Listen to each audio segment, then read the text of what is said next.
የኢትዮጵያ ኦርቶዶክሳዊት ተዋሕዶ ቤተክርስቲያን ልጆቿን ይዛ ያለችበት መንገድ በጣም የተበተነ ነው። ከፍተኛ የሆነ ማህበራዊ ቀውስ አለ እንደ ሀገር ማለት ነው። በዚህ ደረጃ ትዳር ከፈረሰ ልጆች የት ናቸው ያሉት የሚለው ነገር ደግሞ መልሶ ይመጣል። ቤተክርስቲያኒትን ሐዋርያዊ አገልግሎትና ህልውና የማስቀጠል ጉዳይ ነው። የሶሻል ሚዲያን አዲክሽን ብንመለከት በከፍተኛ ደረጃ እየተስፋፋ ራስን ማጥፋት እንደቀላል የሚቆጥሩበት ሁኔታዎች መጥቷል። ሰው ኦርቶዶክስ ሆኖ ካውንስል ለመደረግ ፓስተር ጋር መሄድ የለበት። ቤተክርስቲያን አልደረሰችልንም ሊሉ የሚችሉ ምእመናን መኖር የለባቸው። ከዚህ ቀደም የወደቁት በፍልስፍናው ረገድ የነበሩ ሰብረው እየገቡ ያሉበት ሁኔታ አለ። አይ በቃ ራስህን አጥፋ የሚል ስሜት ይሰማኛል ብሎ አንድ እንስሳ ልጅ ቢመጣ በስመ አብ ወወልድ ወመንፈስ ቅዱስ አንተ ብሎ እንዲያስደነግጠው አይደለም። በአሁኑ ሰዓት በብዙ ቦታዎች ላይ የተጠቂነት ምጣኔ በጣም እየጨመረ ስለሆነ ህፃናቱም ስልክ ላይ ነው፣ ሁላችንም ታላላቆችም ስልክ ላይ ነን። ሰው በጣም ቅድም ያለው ኃይኔ ሶሻል ካፒታሉ ብጥስ ነው ያለው።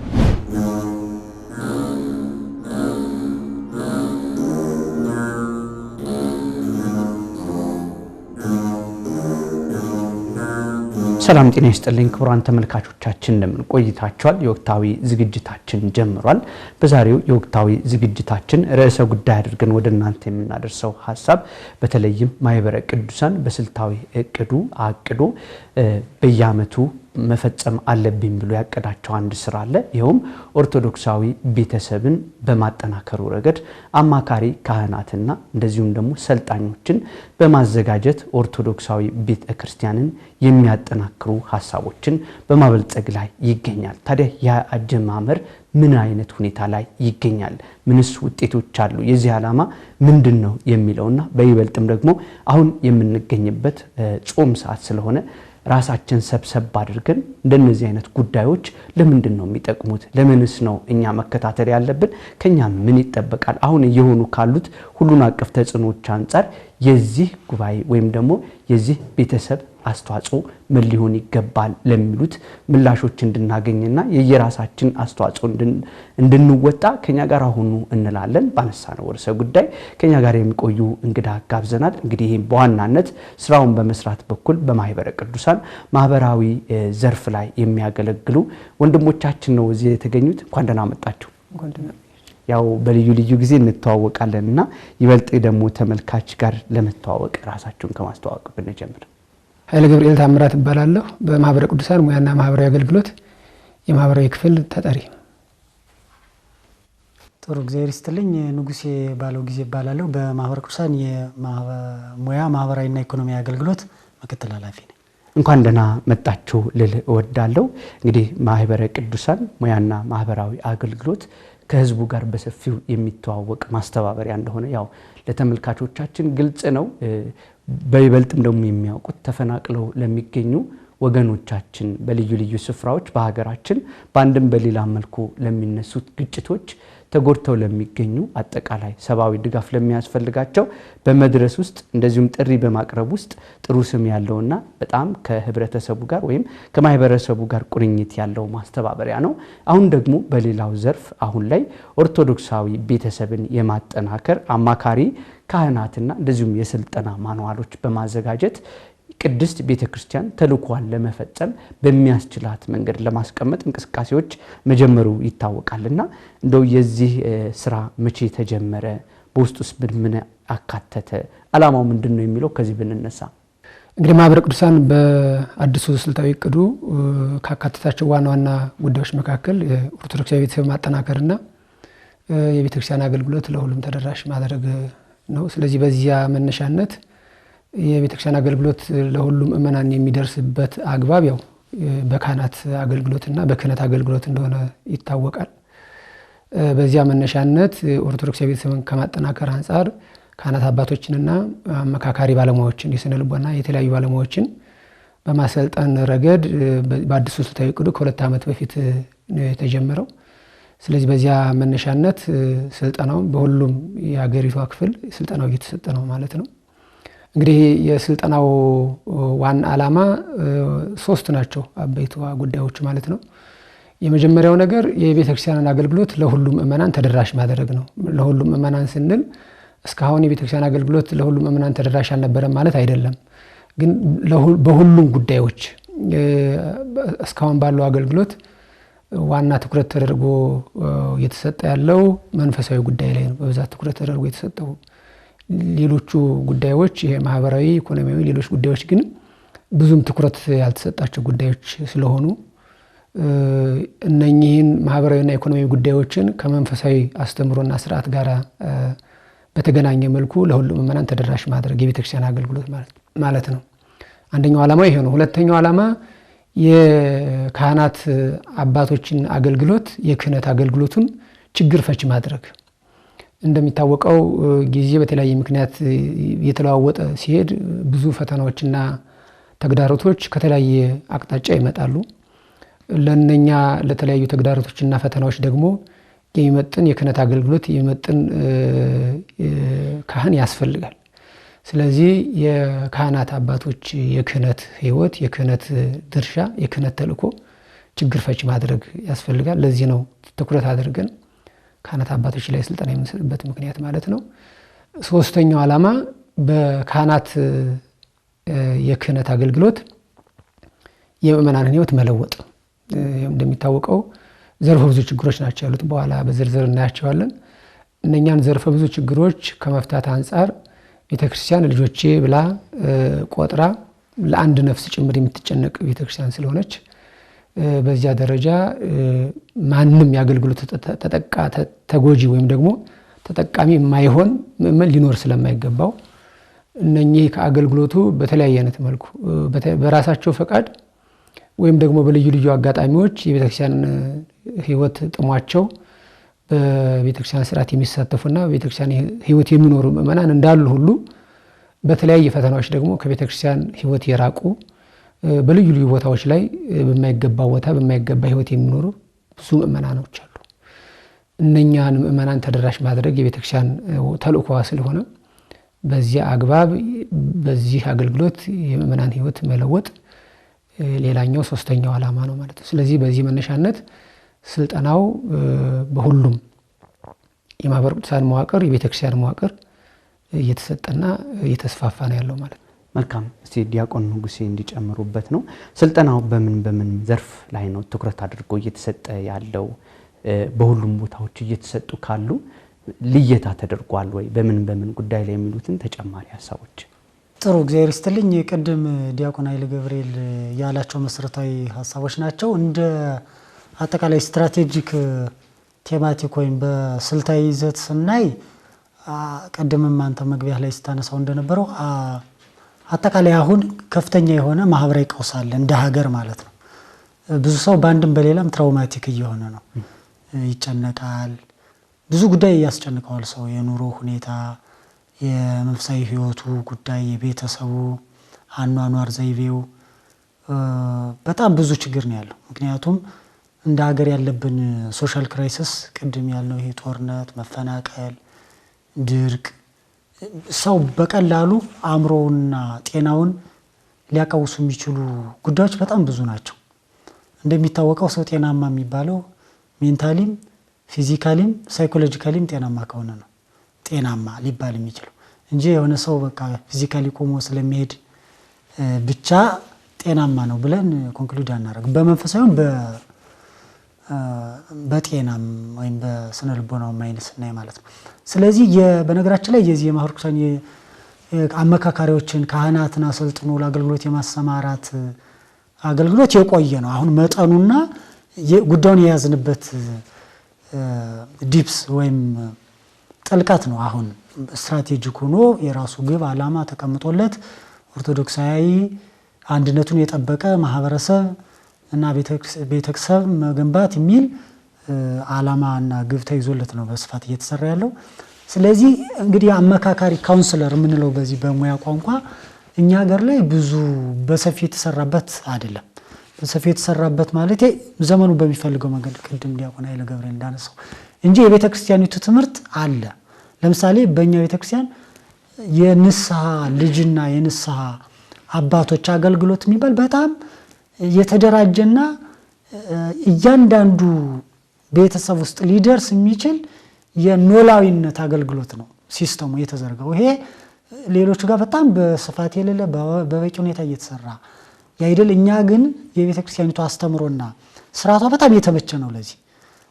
የቤተክርስቲያኒትም ደግሞ አንዱ ተልእኮ ነው።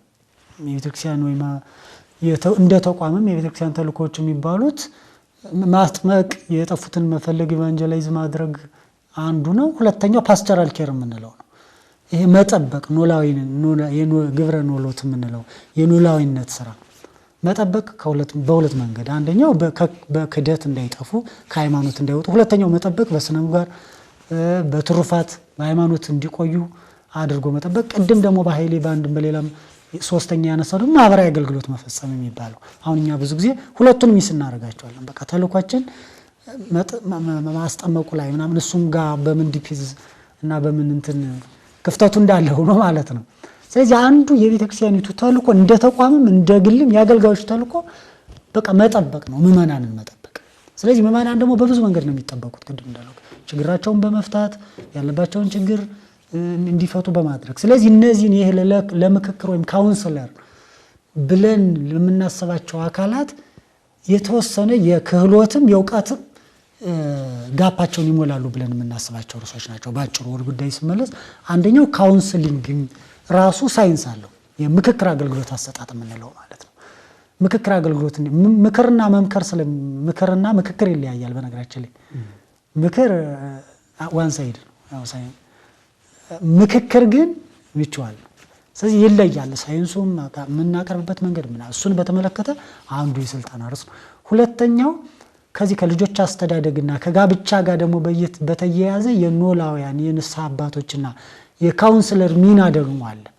ሰው አሁን ወደ ጋብቻ ሲሄድ ወደ ህይወት ሲሄድ ልጆችን ማኔጅ የሚያደርግበት መንገድ ብዙ ችግር ውስጥ እየገባ ስለሆነ አመካካሪዎች በልጆች አስተዳደግና በጋብቻ ህይወት ላይ ያላቸውን ሚና በተመለከተ ሁለተኛው ጉዳይ ነው።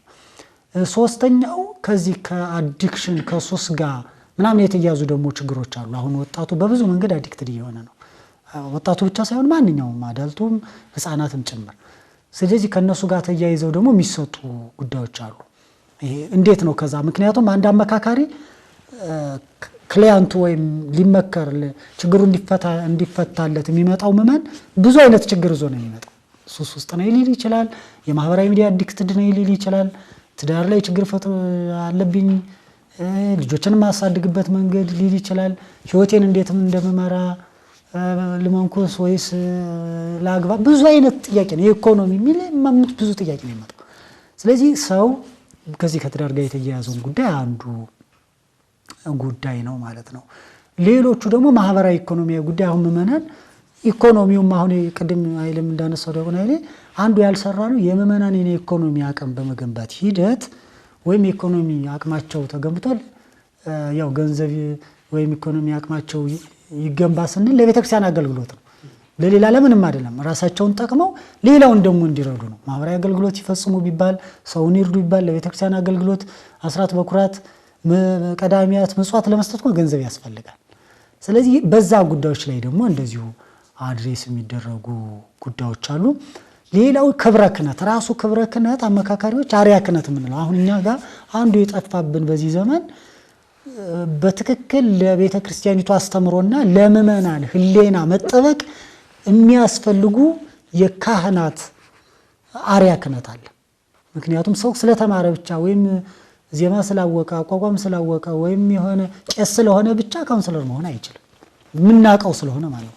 እኛ በየአጥቢያችን የቀሲስ ከሌ ልጆች ለ5 ደቂቃ ወደ ኋላ ቆዩ አይደል የሚባል እንደዛ እየተባለ ነው ንስሐ ልጅ የሚያዘው። 5 ደቂቃ ቆዩ እየተባለ ብዙ ንስሐ ልጅና አባት አይተዋወቅም። ሊስቱንም ራሱ ንስሐ ልጆቹ ሊስት አድርጎ የሚይዝ እንኳን ካህን ጥቂት ነው። ከተማ ውስጥ አሁን አዲስ አበባ እንኳን ምንቆም አብዛኛው ንስሐ ልጁንም አያውቅም። ኢቭን ምዕመናንም ንስሐ አባቶቻቸውን አያውቁም።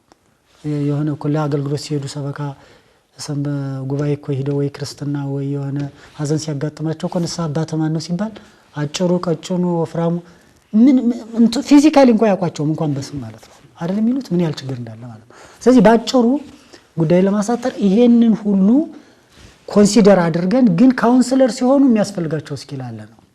ሁሉም ካህን ካውንስለር መሆን ስለማይችል፣ ሁሉም ባለሙያ ካውንስለር መሆን ስለማይችል፣ ስለዚህ ለዛ የእውቀትም የክህሎትም ጋፖችን ሊሞሉ የሚችሉ ይዘቶች ናቸው የሚሰጡት። ከዛ ያዳበሩ በልምድ ልውውጥ እየተነጋገሩ የሚያሰለጥነው ሰው ደግሞ የተወሰኑ ጉዳዮችን እየጨመረ ራሳቸው በዲስከሽን በኤክስፔሪየንስ በንስሐ ሲሰጡ ቀኖና ሲሰጡ በሚያጋጥማቸው ችግሮች ተነስተው ይወያያሉ። ስለዚህ ቤዚካሊ የተሻለ አማካሪ ሊያደርጋቸው የሚችል አማካሪ ሲሆኑ ደግሞ በመንፈሳዊ ብቻ ሳይሆን በሌሎችም ጉዳዮች ምክንያቱም ንስሐ ልጆቻቸው ብዙ ችግር ነው ይዘው የሚመጡት የነፍስ ጉዳይ ብቻ አይደለም። ሰው አይ ኢኮኖሚው እኮ አይመለከተኝም ሊል ይችላል። አንዳንዴ እንደዛ አይደለም። በቃ ሁለንተናውን ነው ያ ካህን የተሾመው በዛ መመለይ በሁለንተናው ላይ ነው የተሾመው እንጂ አይ በቃ እኔ የነፍስ ጉዳይ ነው እንጂ የስጋ ጉዳይ አይመለከተኝም ሊለው አይችልም። ምክንያቱም ሰው ነፍስ በስጋ ነው የምታድር አይደል? አስተምራችን ነፍስ ታድር በደም ምንም በቃ ስጋ ከሌለ ነፍስ አይኖርም። ተነጣጥሎ የሚሆን ነገር የለም። እና እነዚህን ጉዳዮች ስኪሎች ሊያመጡ የሚችሉ ስልጠናዎች ናቸው በአጭሩ በይዘት ደረጃ። ክቡራን ተመልካቾቻችን እየተከታተላችሁት የምትገኙት ወቅታዊ ዝግጅታችን ነው። ትኩረት አድርጎ ወደ እናንተ እየደረሰ የሚገኘው ሐሳብ ደግሞ ኦርቶዶክሳዊ ቤተ ክርስቲያን ወይም ደግሞ ቤተሰብ ምን መሆን አለበት፣ ምንስ አይነት ተግዳሮቶች እየተስተዋሉ ይገኛሉ፣ እናንተ በያላችሁበት አካባቢ ኦርቶዶክሳዊ ቤተሰብን በትክክል እናውቀዋለን ወይ? በርካታ ወጣቶች በአንድም በሌላ መልኩ ቤተክርስቲያንን ሳያውቋት በብዙ ችግር ውስጥ እየወደቁ ከእግዚአብሔር ሳይተዋወቁ ያልፋሉ። የቤተክርስቲያን አገልግሎት ለማግኘት በመናደርገው ጥረት መንገዶች ሁሉ ክፍት ሆነው ያለ መረጃዎች ባለማግኘታችን ልንጠቀም ሲገባ እየተጎዳን የምንገኝበትን ችግር ፈቺ የሆኑ ሐሳቦችን ይዞ የተነሳ ሐሳብ እየደረሰ ይገኛል። እንዴት እንጠቀምበት፣ ሌሎቹስ የተጎዱ ወደዚህ እንዴት ሊመጡ ይገባል በሚሉት ዙሪያዎች ላይ ማህበረ ቅዱሳን ስልታዊ እቅዱ ላይ አካቶ እየሰራበት ያለውን በጥናት የተደገፈ ሐሳብ ወደ እናንተ እያደረስን ነው የምንገኘው። አሁንም ብዙ ታተርፋላችሁ፣ ከኛ ጋር ቆዩ። መልካም እንግዲህ ጥሩ ሐሳብ ነው እየተነሳ የሚገኘው። በይበልጥም ደግሞ ማኑዋሉ ላይ እኔም ለማንበብ እንደሞከርኩት በይበልጥም ወጣቶችን ያማከለ ሐሳብ የተካተተበት መንገድ አለ። አሁን ብዙዎቻቸው ራስን ማጥፋት እንደቀላል የሚቆጥሩበት ሁኔታዎች መጥቷል። ከኢኮኖሚ ጫና ወይም ደግሞ ወደ ቤተክርስቲያን የሚያመጣቸው ገዢ ሐሳቦች ባለመኖሩ ወይም ደግሞ የተቀመጠውን ነገር ለመጠቀም ራሱ ባለመቻል ከመጣሽ ማርያም ታምጣሽ ብቻ አይነት የትምህርት ወይም የቅበተ እምነት አገልግሎት ብቻ ለመስጠት በቤተክርስቲያን ውስጥ እንደዛ ነው እንጂ ወደ ወደቁበት ወይም ወደ ጠፉበት አንሄድም። የሚሰበሰበው ያጣበት ብዙ አጋጣሚዎች አሉ። ማሳያዎቹ ደግሞ በየማህበራዊ ሚዲያ የምንሰማቸው ጉዳዮች ናቸው። ኦርቶዶክሳዊ ትስስሩ ቤተሰቡ እጅግ የላላ ከመሆኑ የተነሳ ከሌሎች አሃት አብያተ ክርስቲያናት ወይም ከክርስቲያን ህብረት ጋር ስንነጻጸር በፍጹም ከዜሮም በታች ያለ ነጥብ ሊያሰጠን የሚችል ነውና እንደው ከዚህ አንፃር አስፈላጊነቱ እንዴት ይታያል? ከተነሱት ስልጠናዎች ወይም ደግሞ ጥናቶች አንፃር ከዛ ከስልጠናዎቹስ በኋላ ውጤቱ እንዴት ይታያል? ምንስ ይጠበቃል በሚሉት ጉዳዮች ላይ ብናወራ። አስፈላጊነቱ የሚታየው ወይም የሚታወቀው ካለው ነባራዊ ሁኔታ ወይም ችግር ጋር በተያያዘ ነው። እኛ በተለያዩ ጥናቶች ባጠናነው ጥናት መሰረት ለምሳሌ የጋብቻ ፍቺን ብንመለከት ያው በተደጋጋሚ ይሄ ለማንም ግልጽ ነው የታወቀ ነው። ከጊዜ ወደ ጊዜ በጣም እየጨመረ ነው። በየአመቱ የአዲስ አበባ ከተማ አስተዳደር እንኳን የሚያወጣቸው ሪፖርቶችን ብንመለከት በሀገር ደረጃ የተጠኑ ጥናቶችን ብንመለከት ፍቺው እጅግ በጣም ከፍተኛ ነው። በዓለም አቀፍ ደረጃ በኢትዮጵያ ደረጃ የተጠና ጥናት የሚያሳየው እንግዲህ በእምነት አልተለዩም ኦርቶዶክሳውያን ናቸው አይደሉም የሚለው እንዳለ ሆኖ ግን በሀገር ደረጃ 45% የሚሆኑ ተጋቢዎች ጋብቻቸውን በፍቺ ያጠናቅቃሉ የሚል አይነት ጥናት ነው ሪፖርት ያደረገው በዓለም አቀፍ ጆርናል ላይ የታተመ መረጃ የሚያሳየው ማለት ነው። ይሄን ቁጥር እንዳለ ለኛ ለራሳችን የድርሻችንን ብንወስደው ፐርሰንቱ ያንኑ ይዞ ነው የሚሄደው። ስለዚህ በዚህ ደረጃ ትዳር ከፈረሰ ልጆች የት ናቸው ያሉት የሚለው ነገር ደግሞ መልሶ ይመጣል። በፈረሰ ትዳር ውስጥ ያልፈረሰ ልጅ ሊገኝ አይችልም። የስነ ልቦና ያልተጎዳ እምነት የሌለው ተስፋ የቆረጠ በብዙ አይነት ፈተና ውስጥ የሚያልፍ ትውልድ ነው ሊፈራ የሚችለው ማለት ነው። ስለዚህ መልሶ ማንን ይነካል ማለት ነው? ልጆችን ይነካል። ልጅ ማለት ትውልድ ማለት ነው። ትውልድ ማለት ሀገር ማለት ነው። ቤተክርስቲያን ማለት ነው። ይቀጥላል እያለ ማለት ነው። ስለዚህ ልጆች በዚህ አይነት መልኩ ከጋብቻ አለመጽናት በሚፈጠረው ችግር ወደ ህይወት ይመራሉ፣ ወደ ጎዳና ህይወት ይመራሉ። የጎዳና ህይወት ሲሰማሩ በዚያ ውስጥ ሱስ ይለማመዳሉ፣ ወንጀልን ይለማመዳሉ፣ ወንጀል ሲሰሩ መልሰው የሚጎዱት እኛን ነው። ከማንም ላይ ወንጀል አይፈጽሙም። በዚያው በአካባቢያቸው ከሚኖር ማህበረሰብ ላይ ነው ወንጀል የሚፈጽሙት። ስለዚህ ጫት ላይ ቁጭ ብለው ሊውሉ ይችላሉ። ሌሎችን ጉዳዮች እንኳን እሱ ይቅርና እናትና አባቶቻቸው እንኳን አብረው እየኖሩ እንኳን ልጆቻቸውን በአግባቡ ጠብቀው አውቀው በልጆቻቸው የሚተማመኑ ወላጆች እጅግ በጣም ጥቂቶች ናቸው። ምክንያቱም ዘመኑ እጅግ በጣም አስፈሪ ስለሆነ የሶሻል ሚዲያን አዲክሽን ብንመለከት በከፍተኛ ደረጃ እየተስፋፋ ነው። አሁን ቅርብ ጊዜ የመጣ ቴክኖሎጂ ነው፣ ግን በሱ ምክንያት እየመጣ ያለው ጥቃት እጅግ በጣም ሰፊ ነው። በሶሻል ሚዲያ የሚመጣው ጥቃት ደግሞ እንደው ሶሻል ሚዲያ ብቻ ብለን የምናልፈው ጉዳይ አይደለም። ቤተክርስቲያን የምትጸየፈው ካሁን በፊትም ደግሞ ዓለም የተቀጣበት የሰዶማዊነት በጣም የሚስፋፋው በሱ አማካኝነት ነው። ስለዚህ ወላጆች ባለትዳሮች በጋብቻ ሲተሳሰሩ አስቀድመው መጠበቅ የሚገባቸውን ስርዓተ ቤተክርስቲያን ጠብቀው ልጆቻቸውን በስርዓተ ቤተክርስቲያን ካላሳደጉ በስርዓተ ቤተክርስቲያን ካልመከሩ ካልቀጡ ልጆች በሚፈልገው ምግባር አያድጉም። ካላደጉ ይህን እየተለማመዱ ይሄዳሉ። የምንፈራውን ሰዶማዊነት እውን እናደርጋለን ማለት ነው። ሌሎችም ጉዳዮች ቀጥሎ ደግሞ ወደ ጫትና ወደ ሱስ ከተሰማሩ በኋላ ምን ችግር ይዞ ይመጣል? የኢኮኖሚ ችግር ይዞ ይመጣል። ልጆች ጉልበታቸውን ዕውቀታቸውን በወጣትነት ዘመናቸው ላይ ጫት እየቃሙ ሶሻል ሚዲያ እየተጠቀሙ ጊዜያቸውን እዚያ ላይ ያሳልፋሉ። ስለዚህ ያ ምርታማ የሆነው እድሜያቸው ያለ አግባብ ይባክናል ማለት ነው። ችግሩ በጣም ዘርፈ ብዙ ነው። አንዱ ጋር የሚነካው ነገር እዚያው ጋር የሚቆም አይደለም፣ ሰርክል አለው። ስለዚህ በዚህ ውስጥ ቤተክርስቲያን እንዴት አድርጋ ነው የሷን አገልግሎት ለምእመናን የምታደርስ የሚለው ነገር እጅግ በጣም ወሳኝ ጥያቄ ስለሆነ ማለት ነው። ቅድም ዲያቆን ንጉሴ ሲያነሳ እንደነበረው አሁን ባለው የቤተክርስቲያን አገልግሎት እንግዲህ እንደሚታወቀው የተሻለ አገልግሎት የሚሰጠው በከተማ ደረጃ ነው። ከዚያም ደግሞ አዲስ አበባ ደረጃ ነው። በአዲስ አበባ ደረጃ እንኳን ያለውን እኛ የራሳችንን ምልከታ እንኳን ብንመለከት ብዙ ምእመናን ያው ለምእመናን እንዲከበር ስርዓት የተሰራለት ሰንበት ነው። በሰንበት በየአጥቢያ ቤተክርስቲያናቱ የሚሰጠውን የወንጌል አገልግሎት ብንመለከት የዕለቱ የወንጌል ሚስጥር ይነገራል፣ ትምህርት ይሰጣል።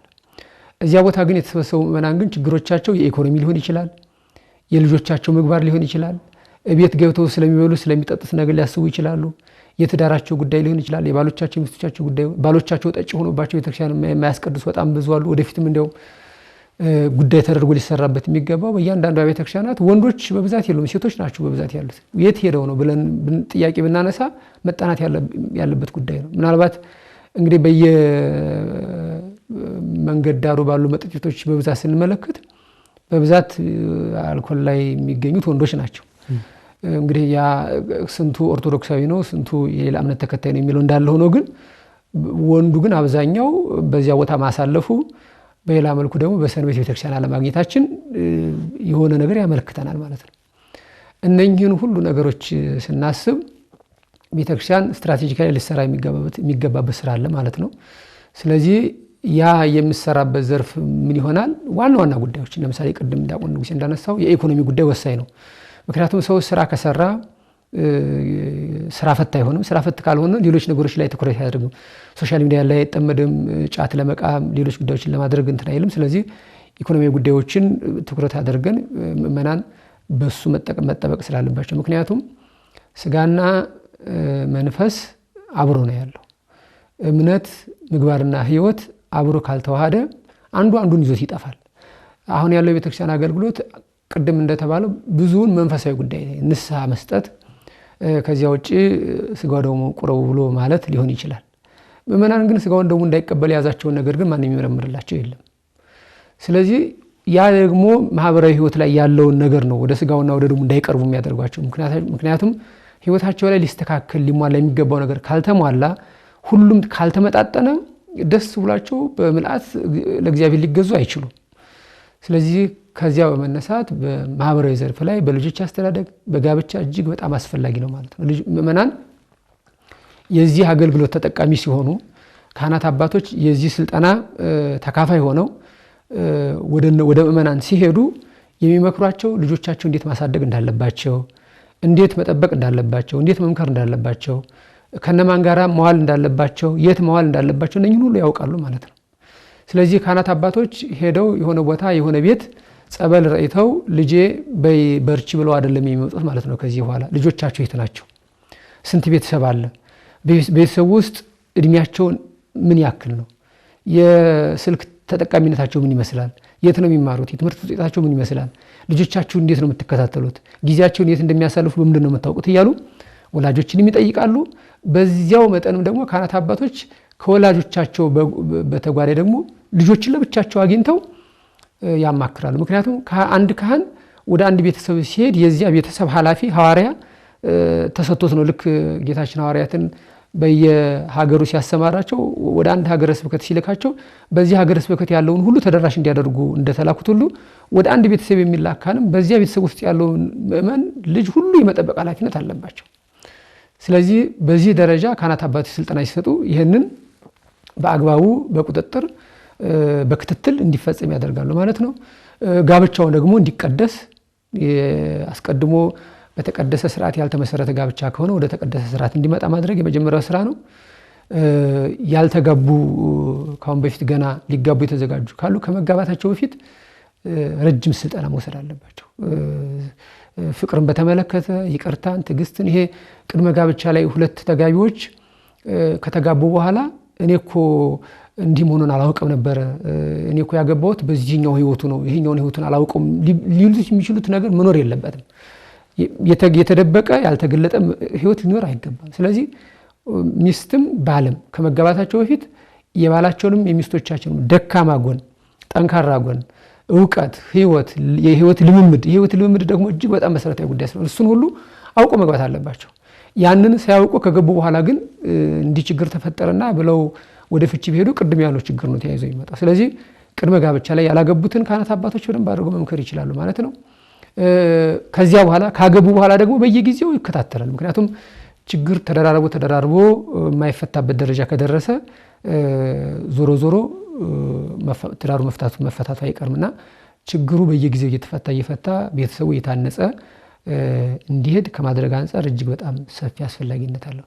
ስለዚህ በጥቅሉ ስንመለከተው የሚሰጠው ስልጠና ዘርፈ ብዙ ስለሆነ የስነ ልቦና ጉዳይ ያለበት የስነ አእምሮ በተለይ በዚህ ሰዓት ላይ ሶሻል ሚዲያ ካመጣቸው ችግሮች መካከል ጭንቀት ነው አንደኛ። ሁለተኛ የአኗኗር ዘይቤያችን ራሱ ከተሜነቱ እየተስፋፋ ሲሄድ ሰዎች በብቸኝነት ህይወት የመኖር እነኚህ ባህላዊ ተብለው የሚታሰቡ የማህበር ጽዋ፣ ሰንበቴ፣ እድር፣ እቁብ ሌሎች እነኚህ ሰዎች ከሰዎች ጋር ተገናኝተው የውስጣቸውን ስሜት አወጥተው ረፍት የሚያገኙባቸው ማህበራዊ ተቋማት እየተሸረሸሩ ነው ያሉት በብዙ ምክንያት በኢኮኖሚ ጫና፣ በስራ ጫና፣ በትራንስፖርት ጉዳዮችና በሌሎችም ጉዳዮች። ስለዚህ በዚያ ጫና ምክንያት የሚመጣ የስነ ልቦና የስነ አእምሮ ችግር አለ፣ ጭንቀት አለ፣ ህመም አለ። ስለዚህ ያንን ተደራሽ ማድረግ ግድ ያስፈልጋል ማለት ነው። በአዲስ አበባ ደረጃ እኮ ብንሄድ በማንኛውም ሰዓት ላይ እኮ ስኔ በእያንዳንዱ አብያተ ክርስቲያናት እኮ ምእመናን በየዛፉ ስር በየመጠለያው በየመቀመጫው ላይ ጭብጥ ኩርምት ብለው የምናያቸው በጣም ብዙ አሉ። ያንን የውስጣቸውን አውጥተው ሊናገሩላቸው የሚገቡ ምእመናን እዚያ ቦታ ላይ ቢሮ ከፍተው በፈረቃ ማገልገል መቻል አለባቸው። ያ አገልግሎት እስኪመጣ ድረስ ነው ማህበረ ቅዱሳን አሁን የአገልግሎት አቅጣጫውን ዘርፉን እያመለከተ እያሳየ ያለው። ስለዚህ ከዚህ አንፃር አስፈላጊነቱ እጅግ በጣም ይሄ ነው የማይባልና የዘገየ ቀድመን እንሰራበት የሚገባው ጉዳይ ነው ማለት ነው። መልካም። ከዚሁ ጋር ተያይዞ ግን የሚጠበቀው ውጤት ያው ቤተክርስቲያን አገልግሎቷ ለሁሉም ተደራሽ ሆኖ ማየት ይጠበቃል ማለት ነው። ምእመናን ቤተክርስቲያን አልደረሰችልንም ሊሉ የሚችሉ ምእመናን መኖር የለባቸው። ጫት ቤትም ሄዳ ማስተማር መቻል አለባት ማለት ነው።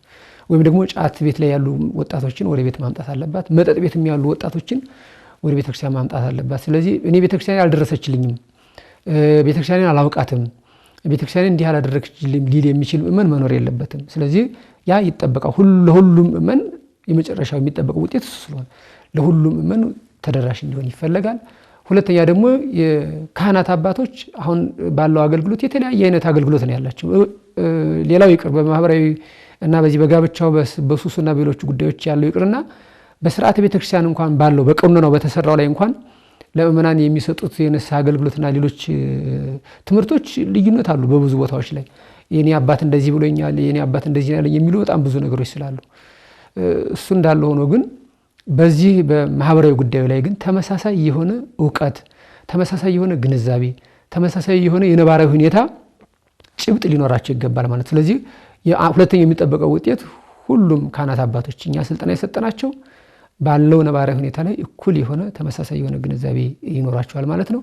ሶስተኛው ደግሞ ከዓላማው ስንነሳ ያው ዓላማችን እሱ መሰረት አድርጎ ስለሚሆን ውጤቱን የምንጠብቀው በዓላማ ላይ ያስቀመጥነው ነው።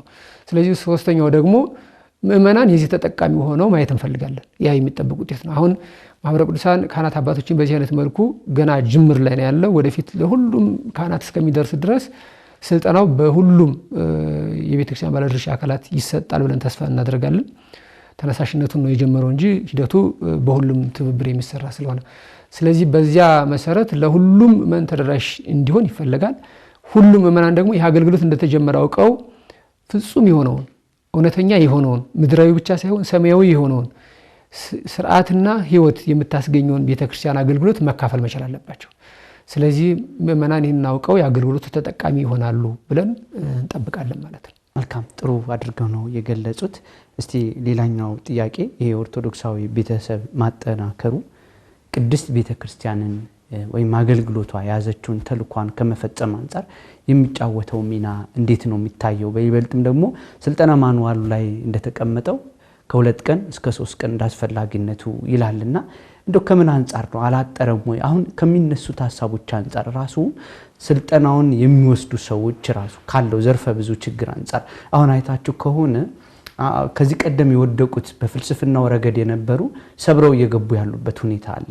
ራሱ ይሄ ኤቲስትነትን የሰፋበት አይነት እንቅስቃሴዎች እየተመለከትን ነው የምንገኘውና እንደነዚህ አይነት ነገሮችን መጥቶ ምእመናንን ወደ ቤተክርስቲያን ከማምጣት አንጻር እንደው ስልጠናው አላጠረም ወይ? ከምን አንጻር ያተደረገ ይሄ ራሱ በጎ ጅማሩ ነውና በመኖሩ አገልግሎቱን እንዴት ያግዘዋል የሚለው ላይ ሐሳብ ጀመር። ጥሩ፣ እግዚአብሔር ይስጥልኝ። አስፈላጊነቱ ምንም ጥያቄ የለውም። ባጭሩ የቤተክርስቲያኒትን ሐዋርያዊ አገልግሎትና ህልውና የማስቀጠል ጉዳይ ነው። በቃ ቤተሰብ ከሌለ ምንም ሊኖር አይችልም፣ እውነት ለመናገር ማለት ነው። ትንሿ ቤተክርስቲያን አይደል የሚባለው በተለመደ ቋንቋ ብዙ ጊዜ የምናነሳው። ስለዚህ ድሮ በጥንቱ ስርዓት እኮ በጣም ብዙ ኦርቶዶክሳውያን ሊቃውንትና አባቶች መሰረታቸው ህፃናት፣ ታዳጊዎች ይጣል የነበረው ቤተሰብ ውስጥ ነው የነበረው። ለምሳሌ የቅዱሳንን ህይወት ብናነሳ እነ ቅዱስ ጎርጎርዮስ ዘንዚናዙ የመሳሰሉ ሊቃውንት፣ ሌሎችም አባቶች በጥንት ታሪክ በጣም ትልቅ ቦታ ላይ የደረሱ እናታቸው ወይ አባታቸው ነው። ሙሴ እንኳን እናቱ ናት አይደል? ሊቀ ነቢያት ሙሴን እንኳን እዛ ደረጃ ላይ ቅዱስ ዮሐንስ አፈወርቅ የእናቱ ውጤት ነው። አብዛኛዎቹ ትላልቅ ሊቃውንትና አባቶች በዚህ በቤተሰብ ውስጥ የተሰሩ ናቸው። ያ ማለት ቤተሰቦቻቸው ተገቢውን የቤተክርስቲያን ትምህርትና ይዘት ሰምተው ስላደጉ ማለት ነው። ስለዚህ ወደ የጊዜውን ማጠር በተመለከተ በነገራችን ላይ እኛ ምንድነው አሁን እዚህ ስልጣና ላይ የሚሳተፉ ሰዎች መሰረታዊ የቤተክርስቲያንን ትምህርት ያወቁ ነው መመልመያ መስፈርት አለው። ምክንያቱም ይሄ በማስ ብዙውን ማሰልጠን ገና ነው፣ አቅማችን እዛም ስላልደረሰ። ምክንያቱም እንደ ሀገር ብዙ ካህን ነው ያለው፣ በጣም ብዙ አገልጋይ ነው ያለው። ስለዚህ እንደ ፓይሌት ግን እንደ መነሻ ግን ለምሳሌ የ5 ዓመቱ ስልታዊ እቅድ ላይ የያዝነው 4000 ካህናትንና ባለሙያን እንደርሳለን። የዚህ በ5 ዓመት ውስጥ 4000ዎች ግን በጣም የተመረጡ አንደኛ የኛ በጋይድላይናችን ላይ ስልጠናችን ላይ ያስቀመጥነው መመልመያ መስፈርታችን መሰረታዊ የቤተክርስቲያን ትምህርት ያወቀ ለዚህ ስልጠና፣ ሁለተኛ የንስሐ ልጆቹን በተሻለ መንገድ ይዞ የሚያስተምር። ምክንያቱም እነሱ እንዲህ አይነት ሰዎች ላይ ከሰራን እነሱ ስለሚያበዙት ሄደው ደግሞ እነሱን የመሰሉ ሰዎች የመፍጠር እድል ስለሚኖራቸው፣ ሶስተኛው ቅድም እንዳልኩት ክብረ ክህነት አርያ ክህነት ያላቸው ለሌላው ሞዴል ሊሆኑ የሚችሉ ማሳያ የሚሆኑ ሰዎች። ልክ በቃ ንስሐ አባትማ እንደከሌ ነው የሚባሉ አሉ አይደል? በቃ ንስሐ አባትማ አመካካሪ ማለትማ ወረፋ ይዞ እኮ ልክ እኛ በነገራችን ላይ ችግሩን ስለምናነሳ እና በጎላው ስለምንናገር ነው እንጂ በዛው ልክ ደግሞ በጣም አንቱ የተባሉ ሮል ሞዴል የሆኑ ደግሞ ንስሐ አባቶች አሉ። በቁጥር ግን በጣም ጥቂት ናቸው። ምናልባት እዚህ ከተማ ውስጥ እንደው ቁጥሩ ብንባል 10 ላይ ይበልጡ ይችላሉ። ቶፕ የምንላቸው በደንብ ልጆቻቸውን የሚይዙ የሚያስተምሩ፣ ቅድም ባልነው ሁለገብ በሆነ መንገድ ካውንስል የሚያደርጉ ማለት ነው።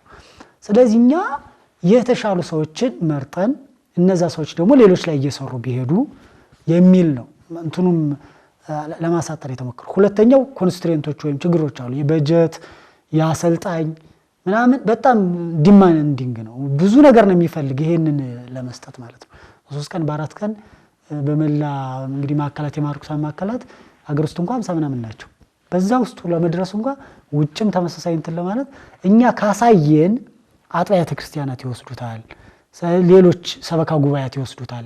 የማርኩሳን ስራ ብዙ ጊዜ እንደዚህ ሮል ሞዴል ሆኖ ማሳየት ሊድ የማድረግ አንዴ ሀሳቡን ሰው ከገባው ቴክ ኦቨር ያደርገዋል በጊዜ ሂደት። እኛ እያገዝናቸው የጎደለውን እየሞላን ይሄዳል የሚል ነው እና 4000 የያዝነው ጊዜው የሚያጠረው በጣም የተሻሉትን መርጠን ቢሄድ የሚል ነው። ግን ቀጣይ ጊዜ አፕዴት ይደረጋል። አሁን ለምሳሌ 2 ዓመት ሰልጠናል። አሁን ኢቫሉዌት እያደረግነው ነው። በ2 ዓመት ውስጥ የሰለጠኑት ምን ሰሩ ሂደው ኦፊስ የከፈቱ አሉ። ለምሳሌ በራሳቸው ይሄ ስልጠና ከተሰጣቸው በኋላ ካውንስሊንግ ኦፊስ ከፍተው የሚከራዩት ተከራይተው በራሳቸው ንስሐ አባቶች ማለት ነው። አንዳንዶቹ ደግሞ ከአጥቢያ ቤተክርስቲያናት ከሚያገለግሉት ደብር ጋር ተነጋግረው ስራውን የጀመሩ አሉ። ኦፊስ ከፍተው ልክ የሰንበት ትምህርት ቤት ቢሮ፣ የሰበካ ጉባኤ ቢሮ፣ የአስተዳዳሪ ቢሮ እንደምንለው ቤተክርስቲያን ቅጽር ውስጥ እንዲኖሩ ከምንፈልጋቸው የአገልግሎት መስጫ ተቋማት አንዱ እንዲህ አይነት ቢሮ ነው። ካውንስሊንግ ቢሮ መኖር አለበት። ሰው ኦርቶዶክስ ሆኖ ካውንስል ለመደረግ ፓስተር ጋር መሄድ የለበትም፣ ወይም የሆነ ጴንጤ ጋር መሄድ የለበትም። ፍራንክሊ ሊትራሊ ስናወራ ማለት ነው። በምን ማይንድ ሴት ነው ያንን ሰው ሊድ የሚያደርገው? አሉ ኮሚዲያ ላይ የምናያቸው ሰዎች አሉ። በየሚዲያው አማካሪ የላይፍ ስኪል ምናምን እየተባለ ስንቱ ነው ሲል የሚውለው። ግን ውጤቱ ግን ቅድም ዲያቆን ኃይሌ ያለው ነው። ይሄ ሁሉ አመካካሪ አለ፣ ይሄ ሁሉ ላይፍ ኮች የሚያደርግ ብዙ አካል አለ ባለሙያው እየተባለ ቢዝነስ አድርገው የሚሰሩ ሰዎች እያየን ግን ጋብቻ ፍች ለምንድን ነው የጨመረው ነው ጥያቄው። ስለዚህ ፓራዶክስ አለ ማለት ነው። የሚያማክሩ ሰዎች ወይ ተገቢ ስኪል ትምህርት የላቸውም ወይ ደግሞ የሚያማክሩበት መንገድ ከዓለሙ ኮፒ ተደርጎ የኦርቶዶክሳዊት ቤተክርስቲያንን አስተምሮ መሰረት ባደረገና በራሳቸው መንገድ ሰብጀክቲቭ በሆነ መንገድ ነው። እኛ እኮ አለን ስርዓት እኮ አንቀጸ ንስሐ የሚባል አለ። ከነንሳ አንድ ካህን እኮ በብይን የራሱ እንዳለ ሆኖ ግን እኮ አለ እኮ ህግ እንደ አይነት ኃጢአት ሲሆን እንዲህ አይደል አንቀጸ ንስሐ የሚባል አለ ራሱን ይቻላል። ዝም ብሎ ብቻ አይደለም ትምህርቱ አለ እና አብዛኛው እኛ ጋር ያለው የትምህርት ችግር ነው። በቃ ሰው የቤተክርስቲያን ትምህርት በበቂ ሁኔታ ስለማያውቅ ነው ብዙ ነገሮች እና ንስሐ አባቶች ላይ ጫና ያበዛው። ሌላው ደግሞ ቅድም እንዳለው ዲያቆን ኃይሌም የንስሐ አባቶች የእውቀት የመረዳት እውቀት ማለት ቅድም ደጋግሜ እንዳነሳሁት ዜማ ብቻ ማወቅ፣ ቅዳሴ ማወቅ፣ ቅኔ ማወቅ፣ መጽሐፍ ማወቅ ማለት ብቻ አይደለም። ያ እውቀት ነው፣ ምንም ጥያቄ የለውም። ግን ያንን ለምእመናን ህይወት በሚጠቅም መንገድ አስተካክሎ ካላቀረበው አንድ ካህን ወይም አንድ ንስሐ አባት ፈውስ አይሆንም ማለት ነው። እውቀቱ ለራሱ ነው ዞት የሚቀርብ። ስለዚህ ያንን የሚያውቁትን እውቀት እንትን አይደለም የምንጨምርላቸው ነገራችን ይዘት ምናምን የተለየ ነገር መስጠት ሳይሆን የሚያውቁትን እውቀት እንዴት አድርገው ለምእመናን ያቀርቡት ነው። እና ደግሞ ምን እንደዚህ ከዓለሙ የሚወሰዱ ጠቃሚ እውቀቶችን ልክ እንደ ካውንስሊንግ ቴክኒክ እንደምንላቸው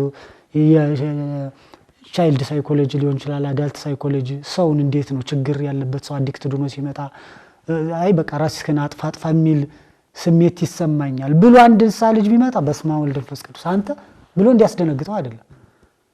ቀስ አድርጎ በቃ ሂል የማድረግ በቃ አሳምኖ የፈመንት ምንድነው ቅዱስ ዮሐንስ አፈወርቅ እንደሚለው ቤተክርስቲያን ፍርድ ቤት ሳትሆን ሐኪም ቤት ናት አይደል? ቀስ አድርጎ አለዝቦ ያረጋጋ ነው ያንን ሰው ከዛ ማውጣት ያለበት። ለዛ ነው ምክክር የሚባለው የተመካሪውን ድርሻ ስላለ ማለት ነው። ስለዚህ ባጭሩ ጊዜዎቹ ያጠሩት ምንም ጥያቄ የለውም፣ በቂ አይደለም። ግን ቢያንስ መሰረታዊ የሆኑ እውቀት ያላቸው የነገረ ሃይማኖት እውቀት ያላቸው የመጽሐፍ መምህራን ሊሆን ይችላሉ፣ የቴዎሎጂ መምህራን ሊሆን ይችላሉ፣ ሌሎችም አካላት ሊሆን ይችላሉ። የተሻለ እውቀት ያላቸውን በመረዳት ደረጃ ለጉዳዩ ደግሞ ቅርብ የሆኑ በራሳቸው ጥረት ቅርብ የሆኑትን እየመረጥ እነሱ ላይ እየጨመርን ብንሄድ ከዛ እየበዛ ቁጥሩ ይሄዳል። የ5 ዓመት ነው 4000 አሁን ያዝነው ቀጣይ 4000 ያልን ስንጨምር እየበዛ ይሄዳል። ከዛ በሆነ መንገድ ደግሞ ችግሩን ደግሞ ደጋግመን እንትን ካልንበት ከሰራንበት እና ሰው አንደርስታንድ ካደረገው ልክ ሰበካ ጉባኤ እኮ ቁጭ ብሎ ለህንጻ በጀት እንደሚይዘው ሲሚንቶ ሾው እንደየጮህ እንደሚለምነው በቃ ንስሐ ልጆቻችን ላይ መስራት አለብን ሊል ይችላልና እኛ ህንጻ ሰርተን ትልቅ ቤተክርስቲያን ካቴድራል በፉክክር በሚመስል መንገድ ሰርተን ምእመናን ካላስቀደሱበት ነገረ ድነት እዛ ሚስጥራት ካልተፈጸመበት የወደቁት ካልተነሱበት እውነት ለመናገር ምን ያደርጋል? ህንጻ እኮ አይደለም እኛ ዓላማችን። ህንጻው ሚንስ ነው። የጸጋ እግዚአብሔር መስጫ የሚስጥራት መፈጸሚያ ቤት ነው እንጂ እንደ አይደለም ህንጻ ቤተክርስቲያን። ስለዚህ እነዚህ ያደጉ ሲሄዱ እየሰፋ ይመጣል የሚል ሐሳብ ነው ያለን። ኖርማሊ ግን አሁን ኢቫሉዌት ያደርግ ነው የሁለት አመቱን እስቲ ምንድነው የነበረው ክፍተት፣ ደካማ ጎን፣ ጠንካራ ጎን፣ ዘዌይ ፎርዋርድ ደግሞ ቀጣይ ምን እናድርግ፣ እንዴት እናስፋው የሚል ዝርዝር ጉዳይ እየተሰራለት ነው። በቀጣይ ደግሞ አንዱ ተቋማትን እየከፈትን መሄድ አሁን እነዚህ የሰለጠኑ ሰዎች ቢሮ እየከፈቱ ካውንስል እያደረጉ ከዛ ሞዴል የሆነ ብዙ ሰው እየተቀባበለው ይሄዳል። አገልግሎቱን የሚቀበለው አገልግሎቱን የሚሰጠውም በተቋምም በግለሰብ ደረጃም ካውንስሊንግ የመስጠት ኦርቶዶክሳውያንን በኦርቶዶክሳዊ ተዋሕዶ ቤተክርስቲያን አስተምሮና ችግር አፈታት ዘዴ ተከትሎ የማማከር አገልግሎት እየሰፋ ይመጣል የሚል ተስፋ ነው ያለን ማለት ለመናገር። መልካም። እስቲ ሌሎች እንደው እነዚህ ስራዎች ሲሰሩ በጣም የተነሳው ጉዳይ ያው በአንድ ቀን ያልቃል ሳይሆን መነሻ ሐሳቦቹ እንዲካሉ ምእመናንም ሰምተው እንዲጠቀሙ ነውና ያው ቅድም እንደተገለጠው የኢትዮጵያ ኦርቶዶክሳዊት ተዋሕዶ ቤተክርስቲያን ልጆቿን ይዛ ያለችበት መንገድ በጣም የተበተነ ነው በብዙ መንገድ ማለት ነውና ከሌሎችም ታሪኮች መጀመሪያ ላይ እንዳነሳ ነው እንደ አጋጣሚ የሆኑ ስራዎች ስንሰራ አንድ ሰንበት ትምህርት ቤት ምሳሌ ሁሉ ጊዜ ማድርገዋለሁ ፕሮግራም ስንሰራ እዚህ ወደ ቤተል አካባቢ የሚገኝ የጊዮርጊስ ቤተክርስቲያን ነው የህፃናትና የወላጆች መማክርት ጉባኤ አለ። አሁን እዛ ላይ ልምዳቸውን ሲያካፍሉን ህፃናት ላይ አንድ ያገኙት ትራውማ ሲነግሩን አማካሪ ማለት የሰለጠኑ ሰዎች ባለሙያ አስቀምጦ ህፃኑን ለብቻ ወላጆቻቸውን ለብቻ አድርጋ እና ያለውን ሁኔታ ሲገልጹ እጅግ በጣም ከባድ ነው። አሁን ለምሳሌ ከምንናገረው ነገር ትምህርት ቤት ውስጥ የሚወስዱት ልጆቻቸው ህፃናቱ ደግሞ ምን አይነት ወላጆቻቸው በምን አይነት ሁኔታ ውስጥ እንዳሉ እጅግ አስፈሪ። ስለዚህ ህፃኗ ኦልሞስት ወደ ሌላ ነገር ተቀየረች። በቃ ለምን ከቤተሰቦቿ የምታየው ነገር መነሻው ምንድነው ሲባል ወላጆቿ እዚህ ቤተክርስቲያን በጥሩ መንገድ ትማራለች እቤት ስትሄድ ደግሞ ወላጆቿ ያሉበት መንፈሳዊ መረዳትና ይዘት እጅግ በጣም ያሳዝናል። የንስሐ አባት ግን አላቸው ቼክ የሚደረጉት ወይ ሲወልዱ ወይ ሀዘን ሲገጥም ሆኖ አሁን መነሻ ጥናቱ ከዲፕ የሆነው ነገር ካጠኑ በኋላ ራሳቸው ወደዚህ በግድ እየሄዱ ያጠኑ ቤት ድረስ እየሄዱ አንድ ላይ የማገናኘት ስራ ተሰርቷል። ይህ ባለመሆኑ ደግሞ በርካታ ልጆች እየጠፉ ይገኛሉ። ቅድም እንደተገለጠው በማህበራዊ ሚዲያ እኮ ኦርቶዶክሳውያን ወጣቶች ናቸው እኮ ባልተገባ መንገድ ተገልጠው ለሌሎች መሳደቢያ ለአንዳንዶች ገንዘብ ማፍሪያ ከዛ መጨረሻ ላይ የቲኔጂንግ ላይፍ ሲያልፍ ትልቅ በሆኑ ሰዓት ላይ ሲያዩት እኮ ሳይኮሎጂካሊ መሸማቀቅ ይኖራል። ነገ ትዳር ለመመስረት ሊከብድ ይችላል። እነዚህ ልጆች ማምጣት የማህበራዊ ሚዲያ ሲጠቀም ብፁዕ አቡነ ሺኖዳ በረከታቸው ይድረስብና ክርስቲያን ምንታዊ ህይወት የለውም በየትኛውም ቦታ ሲገለጥ ኦርቶዶክሳዊ ማንነቱን ነው ያንጸባርቅ የሚገባው። ከዚህ ግን ተቆርጠን ጠፍተናል። ሰንበት ተማሪ ሄደው ታቅፎ ሊኖር ይችላል ማህበሩ በግቢ ጉባኤ የሚይዛቸው ወጣቶች ግን ብዙውን ከ80% በላዩ ግን ለሌላ የተጋበዘ ነውና ከዚህ አንፃር ያሉት ተግዳሮቶች እናንተ እንዴት አያችኋቸው የሚለውን ብንመለከት። እንግዲህ ተግዳሮቶቹ ይሄ አገልግሎት ማህበረ ቅዱሳን ሲጀምረው ዘርፉ ብዙ ነው። ለጊዜው እንኳን የጀመረበት ዘርፍ ብንወስድ 6 ዘርፍ ነው የጀመረበት። ከህግ አንፃር ሰው ሁሉ እየሄደ ፍርድ ቤት እየተካሰሰ ጉዳዩ በዚያ እየተዳኘ ከፍርድ ቤት በኋላ ባለው ደግሞ ሰላምና ፍቅር አንድነት ብንመለከት ሊመጣ አይችልምና ሰዎች ወደ ፍርድ ቤት ሄደው ከመካሰሳቸው በፊት ችግሮቻቸው ሊፈቱ ይገባል። ቤተክርስቲያን በማስታረቅ ትልቅ አርአያነት የነበራት ቤተክርስቲያን ናት፣ ትልቅ ድርሻ ያላት። ስለዚህ አይደለም በመናን መካከል ያለ ግጭት ይቅርና በሀገር ደረጃ ያሉ ችግሮችን እንኳን በመፍታት ደረጃ ትልቅ የሚያስታርቁ ብፁዓን ናቸው እያለች የምታስተምር ቤተክርስቲያን ናት። ግን ያንን ማሰራ ከሆነ ተጠያቂ ትሆናለች ማለት ነው። ስለዚህ ከህግ አንፃር ይሄ ችግር እንዲህ አይነት ችግሮች መፈታት አለባቸው። ብዙ በተለይ ኦርቶዶክሳውያን በአሁኑ ሰዓት በብዙ ቦታዎች ላይ የተጠቂነት ምጣኔ በጣም እየጨመረ ስለሆነ በብዙ ምክንያቶች ኦርቶዶክሳውያን በተለያየ ግልም እንደ ቡድንም ተጠቂዎች ናቸው። ስለዚህ በብዙ ዘርፎች ላይ ህጋዊ የሆኑ ጉዳዮች የሚፈልጉ ነገሮች ስላሉ የህግ ባለሙያዎችን እንፈልጋለን። ቅድም እንዳነሳ ነው በኢኮኖሚ ጉዳዮች ላይ ለትዳር አንዱ መጽናት ቅድም ላለው መነሻው ከትዳር ነው። እንግዲህ እግዚአብሔር ይህን ዓለም ከሰራ ካዘጋጀው በኋላ አዳምና ሔዋንን ወደዚህ ምድር ካመጣ በኋላ ከዚያ በኋላ በአዳምና ሔዋን ጋብቻ ነው ትውልድ ሁሉ እንዲቀጥልና የዓለሙ ስርዓት እንዲፈጸም ያደረገው ማለት ነው። ስለዚህ ጋብቻው መሰረት መሆኑን የምናገኘው ከዚህ ከአዳምና ከሔዋን መነሻ ስለሆነ በጋብቻ ህይወት ላይ ኢኮኖሚ እጅግ በጣም መሰረታዊ ጉዳይ ስላለው ገንዘብ በጣም አስፈላጊ ስለሆነ ጠቃሚ ስለሆነ በጋብቻ ህይወት ላይ ያሉ በኢኮኖሚ ችግር የሚፈጠሩ ነገሮችን ከመፍታት አንፃር የኢኮኖሚ ባለሙያዎችን እንፈልጋለን። ቅድም እንደተነሳው በመንፈሳዊ ዘርፍ ላይ አባቶች ከቀደሙ የልማዳዊ የንስሐ አገልግሎት በተሻለ ለሁሉም ተደራሽ በሆነ መልኩ አገልግሎት እንዲሰጡ እንፈልጋለን። ስለዚህ ካህናት አባቶችን እንፈልጋለን። በስነ ልቦና ሳይካትሪስቶችን፣ የስነ ልቦና ባለሙያዎችን፣ ስነ አእምሮና ስነ ልቦና ባለሙያዎች ደግሞ በጣም ስለሚያስፈልጉ እንደሚታወቀው ሀገራችን የኑሮ ጫና አለባት። የሶሻል ሚዲያ ችግር አለ፣ ጦርነቶች አሉ፣ ግጭቶች አሉ፣ ይሄ ብሔርተኝነቱ አለ። ብዙ ነገሮች በስነ ልቦና ጤናችን ላይ ችግር ይፈጥራል።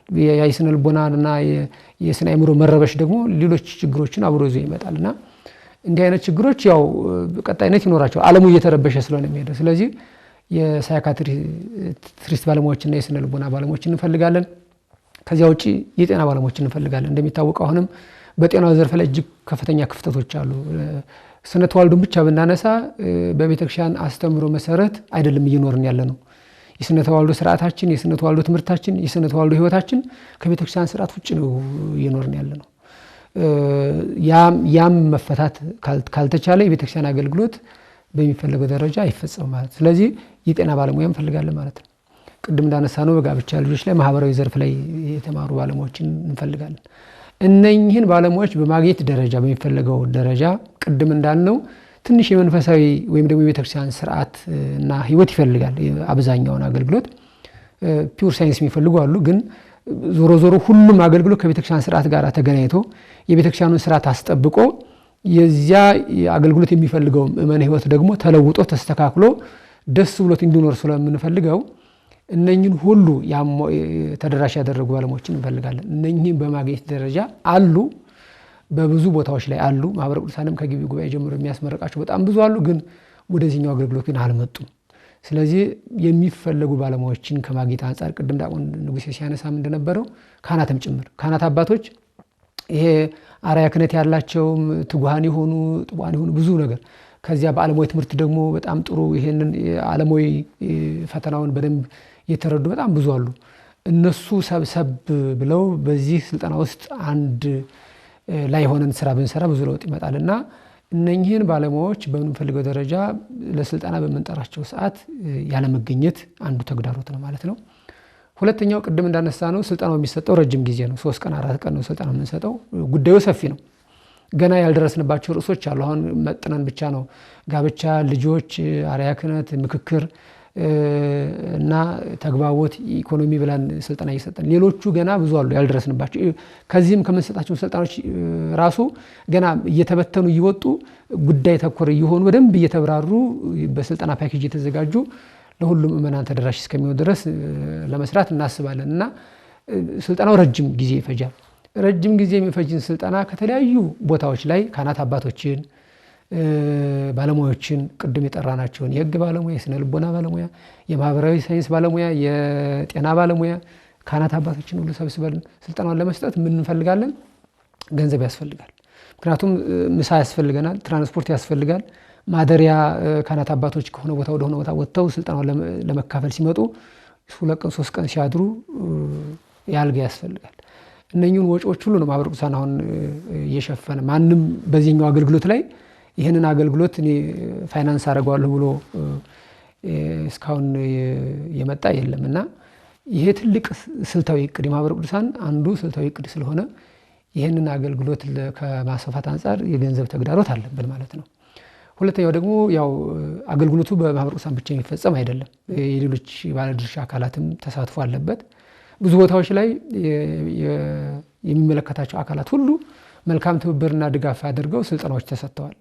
ያ በደንብ መቀጠል መቻል አለበት። አሁን ማህበረ ቅዱሳን ተነሳሽነቱን ከወሰደ ቀጥሎ ጥያቄው መምጣት ያለበት ከነሱ ወገን ነው። እኛም ማለት መቻል አለባቸው። ሀገረ ስብከት እንደ ሀገረ ስብከት በመዋቅር መሰራት ስላለበት ስልጠናውን መውሰድ አለባቸው። እኛ ያገኘኑን ስልጠና ከፈለግን ስልጠና ዶክመንቱ መስጠት እንችላለን። እነሱ አሰልጣኝ ካላቸው ስልጠናውን ደግሞ ለመስጠት እንችላለን። ስለዚህ እንደ ሀገረ ስብከት አዲስ አበባ ሀገረ ስብከት እንደ ሀገረ ስብከት በቤተክርስቲያን መዋቅር ላይ ላሉ ለሚመለከታቸው ኃላፊዎች ይህን ጉዳይ ማስገንዘብ፣ ለስብከት ለሰባክያነ ወንጌል ይህን ጉዳይ ማስገንዘብ ያስፈልጋል። ስለዚህ ሀገረ ስብከቶች ይህን ስልጠና እንዲሰጥ በማድረግ እንደው ተሳትፎ ቢኖራቸውና ጉዳዩን በደንብ ቢያፋጥሩት ለማለት ነውና ከዚህም አንፃር እንደው ሙሉን ብለው አለመጠየቃቸው ሌላኛው እንደ ተግዳሮት የሚወሰድ ነው ማለት ነው። ዋና ዋናዎቹ እነኚህ ናቸው። በዚህ ላይ ዲያቆን ንጉሴ እንደምጨምርበት ካለ ስልጠናውን ያው ዞሮ ለቤተክርስቲያን ስለሆነ አጠናክሮ ለመቀጠል ምን ያስፈልጋል? ያው በርግጥ ዲያቆን እየገለጻቸው ነበሩ ባለድርሻ። አሁን ለምሳሌ ማህበረ ቅዱሳን ከሚሰራቸው ስራዎች መካከል የተዘጉ የገጠር አብያተ ክርስቲያናትን ለማስከፈት በሚያደርገው ጥረት ውስጥ እንደ ማስተባበሪያ አለው ትምህርትና ሐዋርያው እየሄደ ራሱን ይሰራል። ደግሞ ሌሎቹ የሱና ራእያ እንዲከተሉ ሰንበት ትምህርት ቤቶች የልየታ ስራ በመስራት ሄዶ እንዲሰሩ ያደርጋልና ልክ ይሄ የተጀመረው ደግሞ ለኦርቶዶክሳውያን ከኦርቶዶክሳውያን ውጪ ማንንም አይመጣምና የትኛውም ነገ ቤተክርስቲያን በጥሩ ደረጃ ለማየት ፈልጋለሁ የሚል የትኛውም ማህበረሰብ ወይም ኦርቶዶክሳዊ ቤተሰብ የሚመለከት ጉዳይ ነውና ይህንን አጠናክሮ ከመቀጠል አንፃር የባለ ድርሻ ሚና ምን ሊሆን ይገባል በሚለው ላይ ብጨምር ብዬ ነው። ጥሩ እግዚአብሔር ይስጥልን። እንግዲህ ማህበረ ቅዱሳን እውነት ለመናገር ብዙ ስራዎችን ከአጋርና ባለድርሻ አካላት ጋር ነው የሚሰራው። ምንም ብቻውን የሚሰራው አንደኛ ለአንዲት ቤተክርስቲያን እስከሆነ ድረስ የምናገለግለው ሁሉም አካላት ይመለከታቸዋል። በተለይ ደግሞ ይሄ በቀጥታ የምእመናንን ህይወት የማትረፍ የምእመናንን ችግር የመፍታት ስለሆነ እና ቤተክርስቲያኒቱን የማስቀጠል ጉዳይ ስለሆነ ቤተሰብ ምንለው ደጋግመን ያለ ምክንያት አይደለም። በጥንቱ ስርዓት እኮ አንድ ቤተሰብ ቅድም ስላነሳ ቅዱስ ጊዮርጊስ ቤቴልን ጥሩ ልምድ ስለሆነ ማለት ነው። በድሮው ለምሳሌ አሁን አንዱ የነበረው ጥሩ ካልቸር በጥንቱ አብነት ትምህርት የሚማሩ ተማሪዎች በተለይ በገጠሩ አካባቢ አንድ ቤተሰብ ወይ አልባሳት ወይ ደግሞ ለለት የሚያስፈልጋቸው ምግብ እየሰጣቸው ቢያንስ ቤት ሄደው ስንክሳር ገድል ያነቡ ነበር። እንደዛ አይነት ስርዓት ነበር በጥንቱ ድሮ ማለት።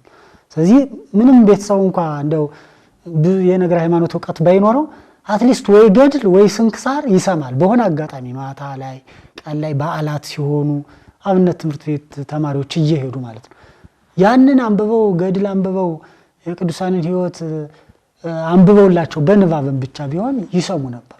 እንደዛ አይነት ደግሞ በእነዛ ቤተሰቦቹ ደግሞ ለተማሪው የሚያስፈልገውን ነገር ያደርጋሉ ማለት ነው። እንደዛ አይነት አሁን ምንም ሰው ቃል እግዚአብሔር ሊሰማበት የሚችል ቤት ውስጥ የሚችል እድል እየጠበበ ነው የመጣው። ስንት ሰው ነው ቴሌቪዥን አለ። አሁን ቴሌቪዥን የሌለበት ቤት የለም። ግን መንፈሳዊ ነገር የሚከፍተው ስንት ነው? የኛ ቴሌቪዥን እኮ ስንት ሰው ነው የሚያየው? የማርታን ቴሌቪዥን የወቲስን ስንት ሰው ነው የሚያየው? የሚታይና በቂ ኮንቴንትና በጣም ሳቢ ፕሮግራም ያቀርባሉ አይደል የሚለው ሌላ ጉዳይ ሆኖ አትሊስት ስብከቶችን የሚተላለፉ ፕሮግራሞችን እንኳን የሚሰማው ስንት ሰው ነው? በቃ ስልክ ላይ ነው። ህፃናቱም ስልክ ላይ ነው። እኛ ሁላችንም ታላላቆችም ስልክ ላይ ነን። ሰው በጣም ቅድም ያለው ኃይሌ ሶሻል ካፒታሉ ብጥስ ነው ያለው። ስለዚህ ሰው ባንዴ ከሆነ እንትን ወደ ሆነ ጀነሬሽን ነው ሄደውና ፕራይቬሲው ጣሪያ ነው የነካው እውነት ለመናገር ማለት ነው። በዚህ ውስጥ ሰው ምን ሊሆን እንደሚችል አሁን ሱሳይድ ቅድም ተነሳል። በጣም የ10 የ15 ዓመት ልጆች አሁን ሰሞኑን እንኳን እየሰማ ነው ወደ ኮየ ፈቻ አካባቢ እናቴ ተቆጣች ብላ ነው ከ6ኛው ፎቅ የወረደችው ልጅ አይታ። ምን ማለት ነው? አሁን ልጅን መቆጣት አይቻልም ማለት ነው በዚህ ዘመን። ግን በሃይማኖት ቢያድጉ አሁን ሄራርኪ ፋሚሊ ሃራርኪ የምንለው እናት አባት ማክበር ምናምን የሚባለው ተምረው ቢመጡ ኑሮ ቤተሰብ ውስጥ እንደዛ ቢኖር ኑሮ እነዚህ ልጆች እንደዛ ይሆኑ ነበር። ስልክ ላይ አይ በቃ የሰውነት ቅርጽሽ አላማረም ወይም አላማረኝ ኮሜንት ተደረኩ ብሎ እኮ ሰው ራሱን እያጠፋ እየሰማ ነው። ወፈርክ ተብያለሁ ብሎ ማለት እና ምንድነው እየሆነ ያለው ነገር እዚህ ሀገር ላይ የሚለው እጅግ አስደንጋጭ ነው። ያ ደግሞ ከውጭ የመጣ ነው እና ባጭሩ ችግሩ ከምንለው በላይ ነው። በጣም ሰው መረዳት ያለበት እዚህ ከምናወራው እንዲሁ ዝም ብለን ዛሬ ከ30 ደቂቃ ከምንለው በላይ ነው ያለው ችግር። በየቤተሰቡ በአጠቃላይ በማህበረሰቡ ውስጥ ያለው ችግር በጣም ከባድ ነው። አሁን የሚዲያን ስናመጣ የሶሻል ሚዲያን ችግር እኮ ሌሎቹ ተዘጋጅተው ነው ያመጡት ማለት ዕውቀቱ ኑሯቸው አጠቃቀሙ ኑሮ እኛ ሀገር እኮ የሚዲያ ቤተክርስቲያን እኮ የሚዲያ አጠቃቀም ፕሮሲጀር ወይም ፖሊሲ እንኳን የላትም። ካህን ላይ ባደል እንደሚቀርጸው ቤተክርስቲያን ውስጥ ቅዳሴ እየቀደሰ እንዲህ በጣም እኮ የሚገርም ነው የደረሰ። እንግዲህ ካህኑ ያላከበረውን ምስጢር ማን ሊያከብረው ይችላል? ልጆች እንዴት ሊያከብሩት ይችላል? ቅዳሴ ላይ አይደል ላይ በመናየው አንዳንድ ካህናት ማለት ነውና በቃ የገባንበት ቀውስ እጅግ አደገኛ ነው። እጅግ አደገኛ ማለት ነው። ይሄ ልምምድ እንግዲህ አገልጋዮች ደርስ አዲስ አበባ ሀገረ ስብከት እኮ ብሏል። ስልክ ይዞ መግባት የሆነ ጊዜ ክልክል ነው ብሏል። ቢጨንቀው ማለት ነው። እውነት እኮ የደረስንበት እንግዲህ ስልክ ይዞ ቀዳሾቹን የዕለቱ ሉካንን ሁሉ እኮ መቆጣጠር አልቻል ብሎ ማለት ነው እኮ በጣም ብዙ ነው። ኤኒዌይስ አሁን እንደው ኃጢአት ለመዘርዘር ወይም አይደለም ይሄን የምናነሳው የደረስንበት ችግር ግን ከባድ ነው። ችግሩ ከባድ ነው። ስለዚህ አንዱ አበጋርና ባለድርሻ አካላት ጉዳዩን አቅልለው ባያዩት ጥሩ ነው። አንድ ሁለተኛ ቅድም ኃይሌ ገብርኤል እንዳለው በቃ ቴክ ኦቨር እንዲያደርጉት እንፈልጋለን እኛ። ለምሳሌ ዲላ ወልቂጤ ያሉ ብፁዓን አበው ሊቃነ ጳጳሳት አቡነ መልከ ጼዴቅ እዚህ ወልቂጤ ዲላ እና ጌዶ ያሉት አባታችን ራሳቸው አስተባብረው ነው የተሰጠው። ራሳቸው እየተገኙ ስልጣና ሁሉ እየሰጡ ወልቂጤ ላይ ራሳቸው አቡነ መልከ ጼዴቅ ስልጣና ሰጥተዋል። በዚህ ፕሮግራም አብረኑና ራሳቸው ያው ጎበዝም ስለሆኑ ሌሎችም አባቶች እንደሚተባበሩ አሉ። እንደዚህ ሁሉ ደግሞ የከለከሉንም ደግሞ አሉ። ስም መጥቀስ ስለማልፈልግ ይሄ የሆነ ሀገረ ስብከት አይ በቃ ይሄ ስልጣና እኔ ሳላቀው እንዲሳልለው ምናምን ሰበብ ደግሞ ፈጥሮ የሚከለክል ሊኖር ይችላል። ማወቅ መብታቸው ነው፣ ምንም ጥያቄ የለውም። ግን ደግሞ ጉዳዩን መረዳት ምንም የተለየ ነገር እኮ አይደለም። የኔ ነው ብሎ መውሰድ ይፈልጋል። አንዱ እሱ ነው። የበጀት የምናምን ግን ጉዳዩን ፋይናንስ ለማድረግ ጉዳዩን ለመረዳት ገና ነው። ደጋግመን ስንናገረው ሰው አንደርስታንድ እያደረገው ይመጣል። ምክንያቱም ቤት ውስጥ ያለ ችግር ነው።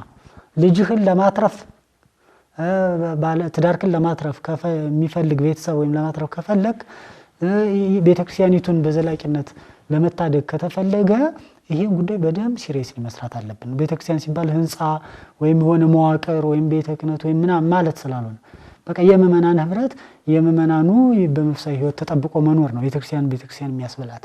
ከዛ ውጭ ያለው ያስተዳደሩ አደረጃጀቱ ምናምን እሱ አገልግሎቱ መፈጸሚያ ይሆን ዘንድ የተዘጋጀ ቱል እንጂ በራሱ እሱ አጥሮንና ይዞን እንድንቸገር መሆን የለበትም። እና የችግሩን መጠን ግን ሰው በልኩ ቢረዳውና ደግሞ ያውቀዋል። በየቤቱ አሁን ይሄን እንኳን ስናነሳው ሁሉም ሰው ቤቱ ቢያስብ ስንት ችግር እንዳለ ማለት ነው። እና ወደዛ እንዲመጣ በትምህርትና ሐዋርያዊ አገልግሎት ደግሞ ትምህርትና ስብከተ ወንጌል ደግሞ በሰፊ መርሃ ግብር እናንተም ልትሰሩበት ትችላላችሁ። ለነሱ ደግሞ የተያዛል ይሄ ጸሎቱ ስርዓቱ ምኑ በደንብ ይሰራል። ደግሞ ትምህርትና ሐዋርያዊ አገልግሎት የኛ ሚና ይሄንን ካውንስል ሊሆኑ የሚችሉ ሰዎችን የማብጣር የማብቃት እና ምን አይነት ይዘት ይዘው የሰውን ችግር ይፍቱ የሚለው ነው።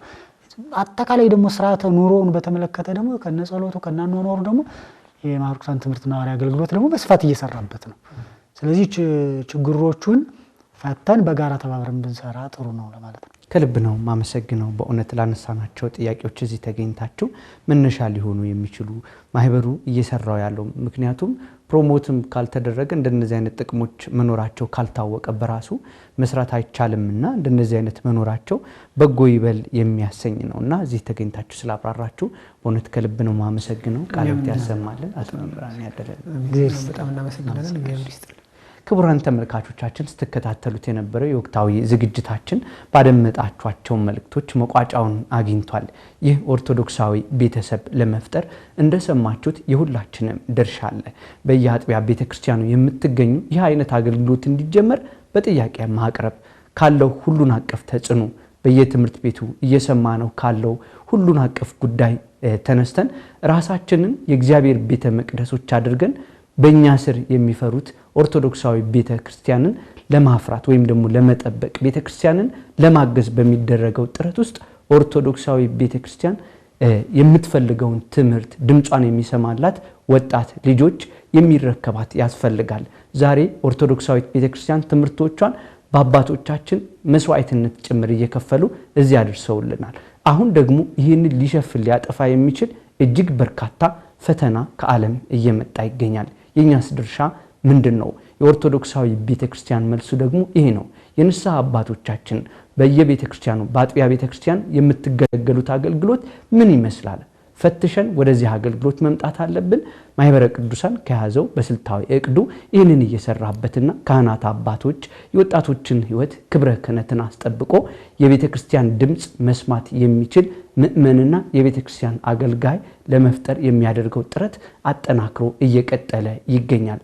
ማገዝ የምትችሉ አግዙ፣ በአጥቢያ ቤተክርስቲያን ማስጀመር የምትችሉ ይህንን የምትሰሙ መልእክቱን ሁሉ ወስዳችሁ የበኩላችሁን ድርሻ እንድትወጡ እንግዲህ ወንድሞቻችን መልእክት አስተላልፏል። ስላደመጣችሁን ከልብ እናመሰግናለን። ቸር ቆዩልን።